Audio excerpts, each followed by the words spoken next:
Jadi jangan mentang-mentang seseorang datang membawa uang 100% lalu mengatakan saya minta mayoritas 70%. Lupakan orang itu. Karena dia bukan pebisnis, dia lintah darat. Oke teman-teman, ada hal yang menarik nih tentang bisnis tipe bagi hasil versi Mardigu Wawik. Mungkin banyak yang tahu tentang beliau. Oke, profil singkat beliau adalah beliau mempunyai lebih dari 30 perusahaan skala internasional dan nasional.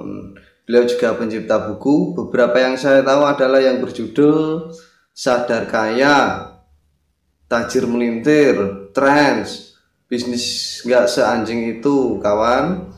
Lalu Pengusaha Nggak Ada Matinya, dan masih banyak lagi. Dan hal yang menariknya adalah beliau pernah mewawancarai lebih dari 400 terorisme, apa itu namanya ya, pengamat teroris atau apa gitu. Dan ini yang paling saya suka, beliau adalah pendiri Rumah Yatim Indonesia. Wah, keren ini. Paling banyak disukai orang karena ini nih. Dan usahanya lancar juga karena ini nih.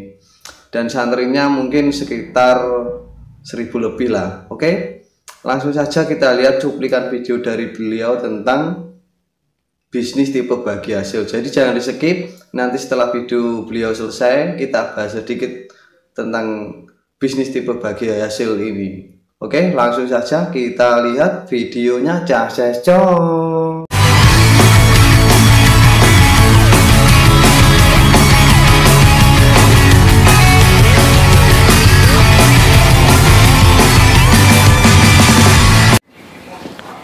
Oke, ada pertanyaan tentang bagi hasil.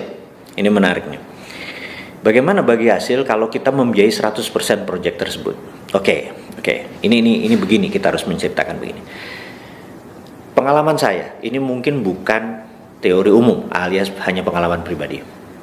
Pengalaman saya adalah kalau kita membiayai 100% investasi tersebut atau bisnis tersebut, maka kita hanya berhak sepertiganya. Kenapa? Ini alasannya begini. Karena bisnis itu biasanya saya bagi 3. Nomor 1 adalah masalah produksi. Produksi itu harus orang istilahnya berpengalaman, skillful, mempunyai track record, sehingga produksi ini berhak atas sepertiga dari sebuah bisnis. Yang kedua adalah manajemen. Kegagalan sebuah usaha biasanya karena manajemen yang lemah, bukan karena produknya jelek.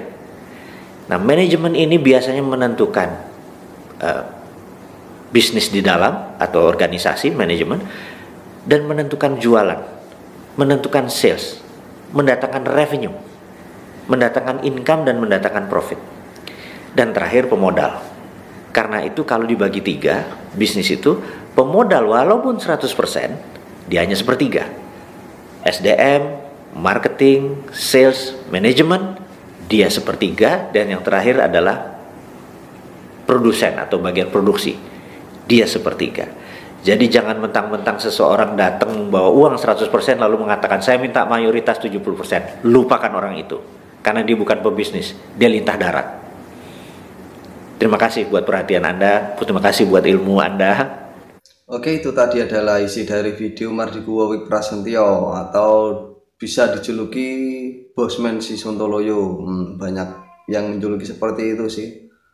Nah, jadi ada poin-poin penting di dalam video itu tadi, dan yang harus kalian garis bawahi adalah banyak sih, yang semisal gini. Beliau menjelaskan bahwa itu bukan teori umum. Nah, itu hanya versi beliau sendiri. Jadi itu bukan teori umum. Jadi kalau soal teori umum saya juga nggak tahu, tapi ini hanya menurut pengalaman beliau. Nah, jadi kalau soal pemuda, manajemen atau bagian produksi, itu semua bagi beliau sangat penting. Jadi pemuda hanya sepertiga, manajemen sepertiga, dan produksi sepertiga. Karena beliau menganggap mereka itu penting. Jadi pemuda ya penting, karena kalau nggak ada modal ya nggak berjalan. Manajemen, bagian penjualan, bagian menata sistem, itu juga penting. Dan produksi ini juga sangat penting bagi beliau. Jadi mereka itu imbang, sepertiga. Mungkin kalau dalam contoh UKM semisal kecil-kecilan lah, mungkin dalam skala desa ada usaha kecil, jadi pemodal, penjualan atau bagian produksi. Jadi mereka itu penting semua. Mungkin ada bisnis kecil apa gitu, pembuat sandal jepit lah, kita ibaratkan sandal jepit. Jadi ada pemodal, ada bagian produksi, dan ada bagian penjualan.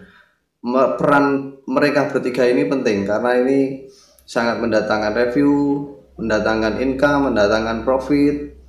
Jadi kalau pemodal sepertiga, manajemen atau bagian penjualan atau bagian sistemnya itu sepertiga, dan bagian produksi ini juga sepertiga. Nah, bagi saya anak desa seperti ini mendengar penjelasan dari beliau itu sangat cocok dan sangat bijak sepertinya.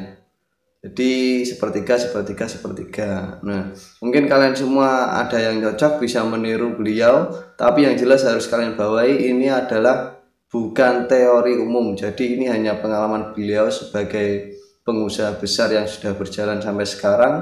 Dan mari kita mencoba untuk meniru beliau kalau memang isi dalam video itu dirasa cocok bagi kalian dan bagi saya, sebaiknya kita tiru. Oke?